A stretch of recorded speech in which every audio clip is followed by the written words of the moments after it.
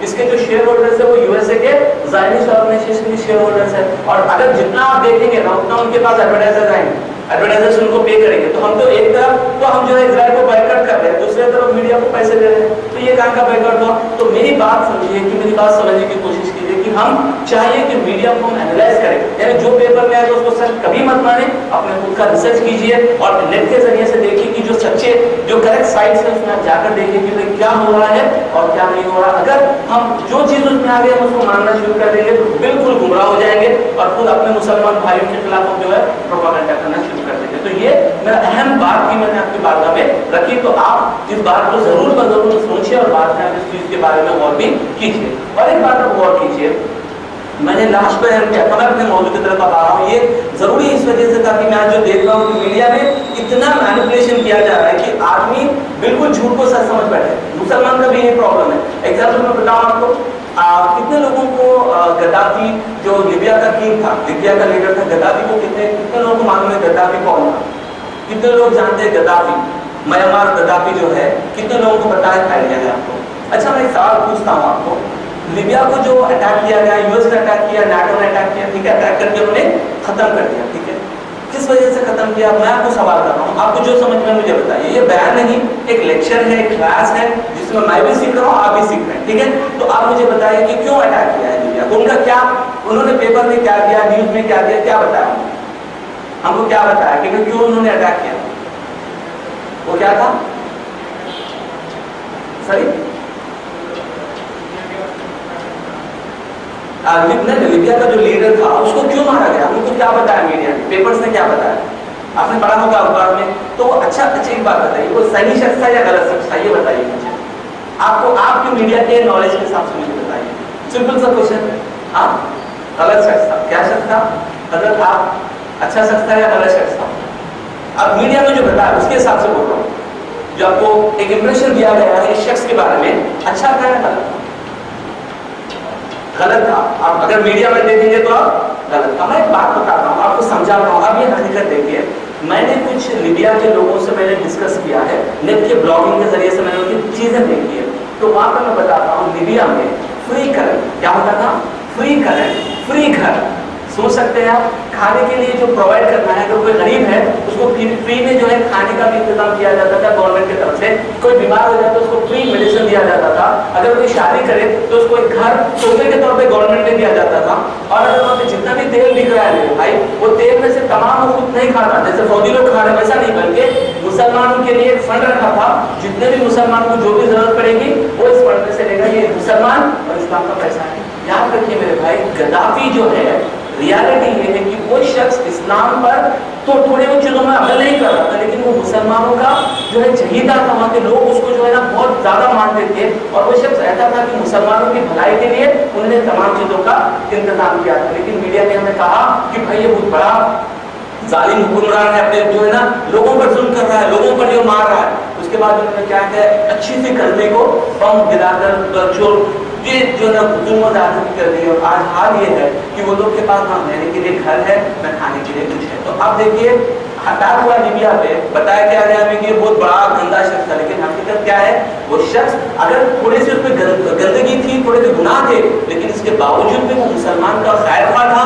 مسلمان کے لیے اچھائی کرنے کا جذبہ رکھتا تھا، اسی لیے اس کو مار دیا۔ تو لیکن میڈیا نے ہمیں کیا بتایا، نہیں وہ بہت برا شخص تھا اور مر گیا بہت اچھا ہو گیا۔ بعض لوگوں سے میں نے پہلے سنا ہے کہ بعض والے اچھا ہو گیا مر گیا بہت بیکار آدمی تھا، سنا میں ایسا، لیکن ریالٹی کیا ہے کہ وہ شخص اتنا برا نہیں تھا جتنا ہم نے میڈیا میں بتایا۔ تو یہ پروپیگنڈا مشین ہے، یہ اسلام کے خلاف یوز کیا جا رہا ہے میرے بھائی۔ تو ہم جاگنا ہے، ہمیں سمجھنا ہے کہ ہم اس کو کس طرح سے ٹیکل کریں۔ میں نے جو آیت قرآن پاک کی بتائی ہے آپ کو، ایک آیت میں اللہ نے فرمایا کہ دو چیزوں کو دیکھنا ہے، دو پہلو کو سمجھنا ہے، تو اسی چیز کو ہم آگے دیتے جاتے ہیں اور انشاءاللہ حدیث کے ذریعے سے کچھ پروفیسیز کو انشاءاللہ کچھ اللہ کے رسول نے جو کرنا ہے ہم اس کو سمجھنے کی کوشش کریں گے۔ میں نے آخری بیان میں ایک چیز آپ کے سامنے ذکر کی کہ جب اسلام جب دنیا میں اتنا ظلم اور اتنی زیادتی ہو رہی ہے، آپ سوچیے کہ بھئی یہ ظلم اور زیادتی کیوں ہو رہی ہے، کیوں اسلام پر اتنا ظلم کیا جا رہا ہے، کیوں بچوں کو مارا جا رہا ہے، کیوں ظلم ہو رہا ہے؟ اگر آپ دیکھیں گے تو اسرائیل کا سب سے بڑا ماسٹر پلان ہے، میں نے ان کے کچھ ڈاکیومنٹس پڑھے ہیں، آپ جا کر نیٹ پہ ریسرچ کیجیے آپ کو مل جائیں گے۔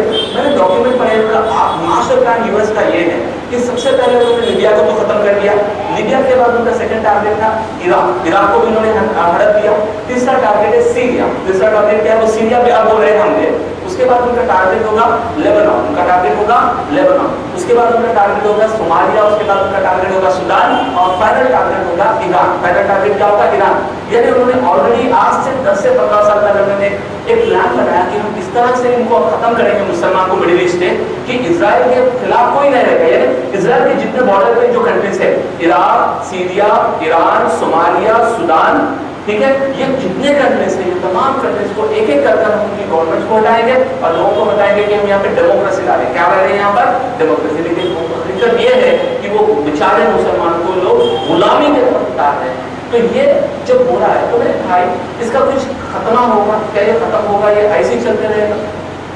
ہم یہ دیکھیں گے، میں حدیث آپ کو سنائی تھی، سرکار صلی اللہ علیہ وسلم نے فرمایا آخری دور میں انشاءاللہ لاسٹ کے بیان سے میں ملتا جلتا بیان کروں گا اور اس کو جو چیزیں باقی رکھی تھی میں اسے انشاءاللہ جوڑ دوں گا۔ تو آج سرکار صلی اللہ علیہ وسلم نے فرمایا کہ قیامت کے قریب ایک ایسا دور آئے گا، ایسا ٹائم آئے گا، سرکار نے فرمایا حدیث کے لفظ ہے، تو سرکار نے یہ فرمایا کہ لوگ ایک شخص جو ہے ایک شخص کو مارے گا، لیکن سرکار نے فرمایا جب آپ پوچھو گے کہ مرنے والے کو کہ تمہیں کیوں مارا جا رہا ہے، تو مرنے والا کہے گا مجھے نہیں پتا مجھے کیوں مارا جا رہا ہے، اور مارنے والے کو پوچھا جائے گا بھائی تو اسے کیوں مارا ہے، تو مارنے والا بولے گا مجھے نہیں پتا میں کیوں ماروں۔ یعنی ایسی جان اتنی انویلیبل، اتنی جو ہے نا بیکار لوگ سمجھیں گے مسلمانوں کو، لوگوں کو کہ مارنے والے کو پتا نہیں میں کیوں مار رہا ہوں، مارنے والے کو یہ نہیں پتا کہ مجھے کیوں مارا جا رہا ہے۔ یہ سرکار کی حدیث پاک ہے۔ اور ایک حدیث میں سرکار نے فرمایا اتنی ظلم اور اتنا زیادتی اس دور میں، یعنی قیامت کے قریب کے دور میں ہوگا جو دور میں ہم ابھی ہیں، کہ لوگ اتنے پریشان اور اتنے خوفزدہ ہو جائیں گے کہ ایک شخص جو ہے خبر کی طرف سے گزرے گا،